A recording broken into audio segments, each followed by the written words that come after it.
Daqui a pouco apresentou o Jornal Nacional. Aqui não foi, de cara. casa, apresentou tudo. Ai, meu Deus do céu. Então tá, vamos ao que interessa.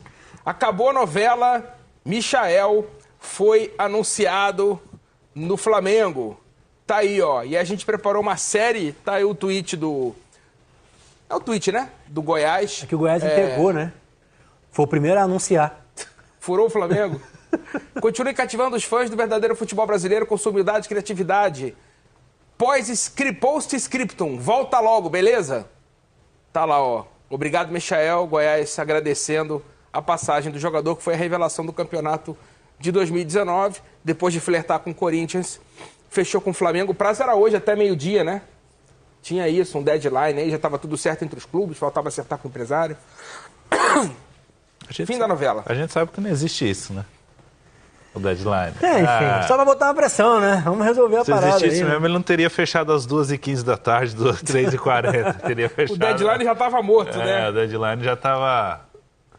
A gente perguntou ontem pro Pedrinho, que estava aqui, Grafa, se ele já tinha passado por algo parecido na carreira de ter uma transferência praticamente certa e ficar dependendo de um acerto aqui, outro ali. Você passou por isso ou toda vez que você trocou de clube foi liso o negócio, assim, você resolveu rápido? Sempre existe essa questão, né? Porcentagem do do antigo clube, não o atual que o jogador esteja jogando, que no caso do Michael era o Goianésia, né? Tinha uma porcentagem 5%. Lá. 5%. Isso, 5%. Acho que o Flamengo, o Goiás não queria o dinheiro todo para ele.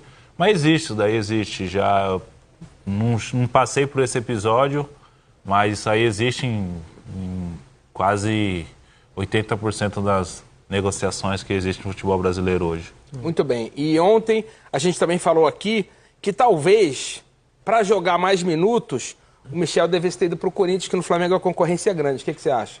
O Rizek levantou uma pauta interessante hoje de manhã no Seleção, né? Sobre o próprio Michael, o próprio Gustavo Henrique do Santos, né? Que deixa de ser titular absoluto no Santos. Se fosse para outra equipe, acho que qualquer outra equipe do futebol brasileiro seria titular. Provavelmente. O Michael, o próprio Pedro Rocha, que chega no Flamengo, ele sai numa situação de conforto, Se o Michael fosse para o Corinthians, ele seria titular absoluto. Chegaria a maior contratação do Corinthians na temporada. Pois é. E esses jogadores abriram mão de ser titulares absolutos numa situação que eles poderiam ter mais comodidade para brigar por posição no Flamengo. Porque hoje... Aí, ó. Falando em briga de posição... Eles chegam para brigar por titular. O Michael, o próprio Pedro Rocha, o próprio Gustavo Henrique até podem terminar a temporada jogando como titulares absolutos. Mas sabem que agora no começo eles vão ter que brigar, porque achar uma vaga nessa equipe é difícil. O Gustavo eu acredito que tenha nível para incomodar Mari e Rodrigo Caio. O Michael vai penar. Até porque a gente vai falar das opções de ataque, mas o Michael parte do lado esquerdo. E ainda tem o Arrascaeta, né? Que a princípio é o jogador que ocupa o espaço, por mais que inverta muito. Ele joga bastante ele inverteu. Eu fiz muitos jogos do Goiás esse ano, ele inverteu muito. Mas do outro lado é o Everton Ribeiro, né? Ele não vai jogar por dentro. É mais franzino, dificuldade no espaço, enfim. É jogador para corredor. Então, assim, os dois corredores do Flamengo... até o Pedro na sua conversa hoje, né? Ah, sim, que pode estar chegando para ser no comando, para estar no comando. Não, mas porque aí muda o sistema, né? Porque foi o que faltou no jogo contra o River, aquele jogador de área que o Jesus queria. Pediu. É uma mudança de características, sim, no esquema. Mas o Michael mesmo vai ter que... O próprio Pedro Rocha, né, Rafa? Ele é o que menos tem possibilidade para se adaptar a outros cenários. O Pedro Rocha, nos últimos tempos, se acostumou a jogar por dentro e parte do lado do campo. Vitinho, idem. Bruno Henrique, idem. O Michael, não. É um aproveitamento mais restrito, por mais que possa, em determinados momentos do jogo, atuar pelo lado direito. Mas para vocês, por acaso, acho que nem foi a intenção da produção, a fila está na ordem? Se a gente falar desses quatro... Por essa questão... Do lado do campo. Da característica do Pedro Rocha poder jogar por dentro, eu acho que ele vai acabar tendo mais oportunidades do que o Michael. Porque ele cobre o buraco, por exemplo, do Lincoln. Então ele tá cobre o Reinier jogando como quase um segundo atacante dentro dos jogos. O Pedro Rocha cobre mais espaços, mais funções dentro do elenco do Flamengo. O Michael é bem específico. Acho que o Michael pode ser até uma alternativa no caso de uma saída do Gabriel. Gabriel Barbosa. Tem isso, né? É uma interrogação. Porque ele pode jogar no lado ali, junto na maneira que o Bruno Henrique mais centralizado. Lógico que são hipóteses. Mas hoje, vendo a maneira que esses jogadores vêm jogando nos últimos anos, o Michael no Goiás, o Pedro Rocha no Cruzeiro, assim como foi no Grêmio, a gente não pode colocar o time da Ucrânia, que a gente não... Da Ucrânia, né? Da Rússia. O Pedro Rocha foi o Spartak. Spartak da Rússia. Que ele vinha jogando. Esses jogadores hoje brigam por posição com o Bruno Henrique, né? Que é o cara dessa equipe. Um dos caras dessa equipe, né? Mas alguém briga mesmo com o Bruno Henrique ou briga para ser o imediato dele? É o imediato. O imediato dele, né? Sim. Não, agora no começo do ano, Bruno Henrique, Arrascaeta, o Flamengo, o time titular do Flamengo, não que vai começar jogando o Campeonato Carioca, mas o time titular do Flamengo, o primeiro jogo do Flamengo à Vera mesmo no campeonato, seja na Libertadores ou na fase final do Campeonato Carioca, o time titular do Flamengo é o que terminou jogando. É, né? Aí vai depender muito da volta das férias, o ritmo que os caras vão entrar e o ritmo que esses jogadores vão chegar, porque o Jesus é desse estilo de treinador. Se o cara tá pedindo passagem, o que é titular tá mais ou menos... Não tem conversa. Vem cá, ele conversa com o cara uma vez, o cara continua na outra, bota outro cara. O Flamengo deve botar o time principal no dia 16 de fevereiro, que é a Supercopa do Brasil, o jogo contra o Atlético Paranaense. Já é curto, né? Já é Porque curto. se representa 23. Ideal não é, mas é muito melhor do que estar jogando no campeonato estadual, que é impossível, na verdade. Pode jogar esse jogo e voltar para a pré-temporada até botar no estadual. Seria inteligente. Então, vamos fazer o seguinte, vou chamar aqui um espião estatístico. O senhor lembra do quadro Espião Estatístico?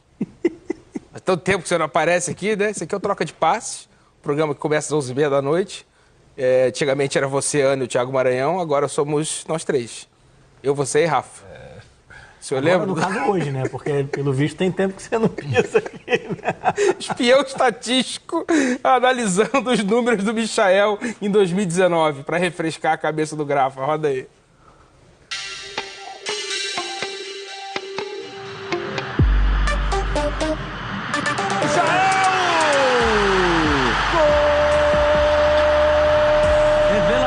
Do Campeonato Brasileiro 2019, o atacante Michael do Goiás. Eleito a revelação do Campeonato Brasileiro, Michael teve um 2019 marcante pelo Goiás. Ele foi o artilheiro da equipe, o garçom e o jogador que mais participou dos gols do time. 1 em cada 4 gols do Goiás passaram pelos pés do atacante. Dos 16 gols na temporada, 14 foram feitos de dentro da área e 2 de fora. Mesmo destro, sabe usar as duas pernas. E mesmo baixinho, rolou até um gol de cabeça. Rápido e habilidoso, os adversários tiveram dificuldade em marcar Michael. O atacante foi parado muitas vezes com faltas. Mas Michael precisa ficar atento com o posicionamento. Ele foi o jogador do Goiás que mais ficou em impedimento no Brasileirão. Com a concorrência pesada no Flamengo, a versatilidade do Michael pode ser um trunfo na busca pela titularidade. O atacante pode cair pelos dois lados do campo. Tá aí, Michael Richard Delgado de Oliveira. Número importante, 16 gols, 14 dentro da área, ou seja, ele pisa dentro da área. Sim. Sabe fazer gol, não é aquele cara de beirada que só prepara, não, ele faz gol também, foi muito importante esse dado aí. No passado foi um ano especial, porque eu lembro da gente aqui para fazer os trocas pós-rodada, saiu o gol do Goiás, Michael, né, olhava pra TV, Michael. Sim. Né? Mas a gente falou muito sobre essa questão do modelo, né? Como privilegiava o Michael por ele ter muito campo para acelerar. E sempre driblando em progressão, sempre atacando em velocidade o gol adversário. Que é uma característica que ele vai encontrar menos dentro do Flamengo. Jogar um contra-ataque também, ele vai encontrar, essa situação vai ser bem menos utilizada por ele. É um time que joga dentro do campo do adversário, que domina a maior parte dos jogos. Por mais que em alguns momentos tenha como, tem. Mas ele vai ter que se adaptar a um estilo onde existe menos espaço para esses escapes dele em velocidade. Claro que pode funcionar, Mas é uma adaptação que é mais penosa para ele do que para quem já está dentro do clube, que nem precisa dessa adaptação. E a questão do Pedro Rocha, que eu falo mais por jogar, não é nem pelo porte físico, mas por estar adaptado a jogar por dentro se for necessário. O Pedro Rocha, para mim, chegou por uma eventual possibilidade, que seja remota, de saída do Bruno Henrique. Não dá para cravar que faria algo parecido em desempenho, mas em perfil seria esse o caminho. O Flamengo está fazendo, nesse início de temporada, o que o Palmeiras fez anos atrás, de aparecer uma revelação, pum, o Palmeiras ia lá e pegava. Um jogador disputado no mercado, o Palmeiras ia lá e pegava. A diferença é que o Flamengo talvez esteja mais bem estruturado e mais vencedor, né? E ainda por cima se reforçando. Agora, se fosse no tênis, talvez a gente dissesse que o Michael é um late bloomer, o cara que explode já um pouco mais velho. Isso pode atrapalhar em alguma coisa o desenvolvimento dele no Flamengo? Atrapalhar, eu não sei, né? É como o Rafa colocou, né? Vai ser a grande prova de fogo do Michael. O Michael já é uma realidade por tudo que ele fez no ano, que ele fez o ano retrasado, que ele fez o ano passado.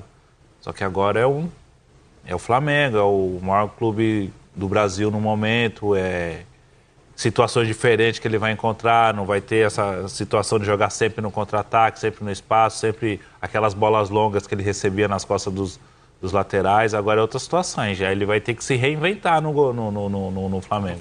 Ele não vai ter esse espaço que ele tinha, ou seja, então é difícil cravar se vai ser um sucesso ou como não pode ser. O Flamengo está fazendo a fórmula de sucesso que os clubes europeus faziam no passado. Até hoje o Bayern de Munique faz muito isso, o Lyon fez isso na hegemonia na França, pegava os principais jogadores enfraquecia os adversários e fortalecia a sua equipe. Exatamente. O que é até importante para o futebol brasileiro, falando no lado financeiro, que o dinheiro fica dentro do Brasil, né? O dinheiro que o Flamengo tem hoje, ele faz com que o Goiás vá no mercado também buscar outras opções, e tudo isso é importante para o futebol brasileiro, mas assim, eu tô com o pé meio atrás ainda do Michel. Se o Michel fosse pro Corinthians, eu acho que ele teria chance de... Ia jogar mais, né? Ia jogar mais, tudo mais. No mais Flamengo tempo. Ainda tem uma certa dúvida ainda. É um grande jogador. Nós jogamos junto no jogo do Zico, né? Eu e ele juntos. Realmente ele é muito rápido. Não era brincadeira não, né? Não era brincadeira não. Ô, Michael, dá uma segurada aí. Ele falava, negão, entra lá, negão, que eu vou cruzar. Mas não dá pra te acompanhar. Faz 2 anos que eu parei já. Pô, calma aí. Mas o menino Teve uma hora que o Juan até eu chega pra lá nele, vai falar. Jogou a Vera, cara. Não só esse jogo, como todos os jogo antes ele marcou 6 gols. Inacreditável, inacreditável. Teve alguém que jogou a Vera também, faz uns 3 ou 4 anos. Tentou dar uma caneta no Zico, o Amaralzinho falando do banco. Ano que vem, esse aí não vem pra festa. Não vem. Vai tentar canetar o dono do negócio? Tá louco, cara? E o Zico deu uma caneta no Marinho no passado, né? O pessoal caiu em cima do Marinho e ficou bravo.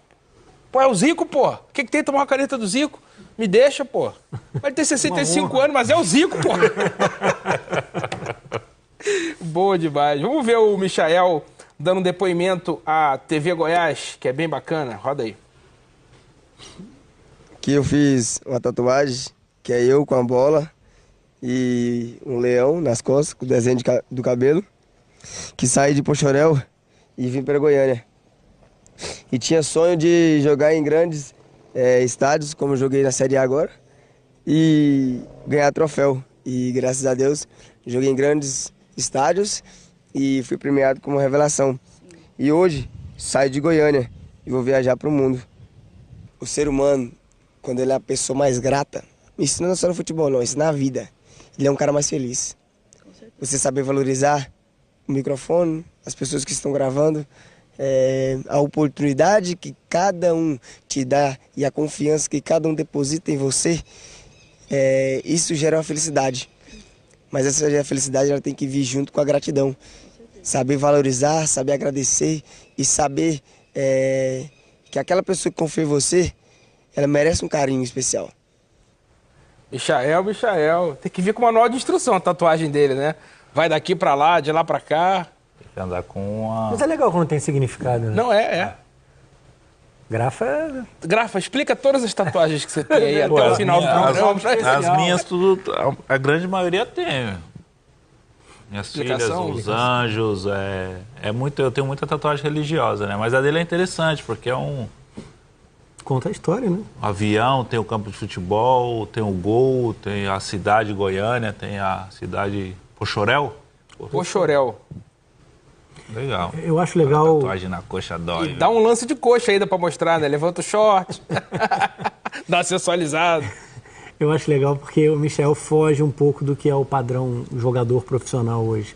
Exatamente por não ter passado por uma formação, não ter jogado a base tradicional num clube grande, ele tem um estilo diferente de se expressar dentro de campo e também fora dele. Pelo que ele viveu, a gente falou da história de superação, envolvimento com drogas, enfim.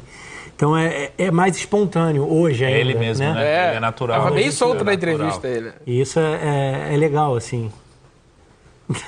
Cara do grafite. Não, ele é natural. Ele é espontâneo. Ele é desse jeito mesmo, no dia a dia. O pessoal lá de Goiânia falando que ele é assim no dia a dia do Goiás. Nós estivemos junto no jogo do Zico e dá pra ver que ele não tem malícia, não tem esse negócio. Ligou a câmera, eu mudar meu perfil, aquela coisa, vou mudar minha atitude. Não, ele é desse jeito mesmo. Isso pode ser legal para conquistar confiança dentro do Flamengo, né? Um elenco, assim, a exigência maior, uma responsabilidade grande, corresponder, mas tendo um bom relacionamento ao seu redor, exatamente por um perfil que é agregador nesse sentido, né? Não é um cara de confronto, não é um cara que convive bem, né? Que gosta, que tem um grande sonho naquilo que está fazendo hoje, né? Consegue viver o sonho. E eu acho que isso é um baita trunfo para ele para vingar também no Flamengo agora. Muito bem. Ainda no pacote Flamengo, porque o Michael já é assunto Flamengo, né? Foi oficializado. O Renier passou por exames na Granja Comari antes de assinar com o Real Madrid e sob supervisão do pessoal do clube espanhol. Olha lá, acertado com o time merengue, jovem está em período de treinos com a seleção olímpica em Teresópolis e realiza testes antes de assinar contrato com a equipe espanhola e tinha uma galera do Real Madrid para acompanhar os testes do Renier. Tá lá, ó. O Flamengo tá numa toada impressionante de conseguir fazer dinheiro com as crias da base de uns 2 anos para cá, né, cara? É Vinícius Júnior, Paquetá, é Tuller, é Renier. Quando a gente fala dos moleques que já eram referência partindo do Sub-15, do Sub-17, é até natural, assim. O Flamengo hoje tem uma base sólida e esses caras, o Vinícius Júnior e o Renier principalmente, indiscutíveis. O Paquetá passa um pouco pela afirmação dele no profissional. Ele já era um jogador de destaque no nosso cenário, não que fosse ruim na base, longe disso, mas é como se ele demorasse um pouco mais para se afirmar no profissional e foi essa afirmação que trouxe a possibilidade de uma venda tão, enfim, impactante. O Léo Duarte saiu muito bem para um zagueiro já há algum tempo, sim, uma idade um pouco à frente, né, batendo 23 anos, também saiu muito bem, uma ótima venda. Quanto mais você vende, quanto mais jogadores você espalha no que é o principal cenário do futebol mundial hoje, melhora a situação para vendas futuras, né? Então uma vem no encalço da outra. Na esteira da outra. Exatamente. Agora, escudo do Corinthians no Telaço, por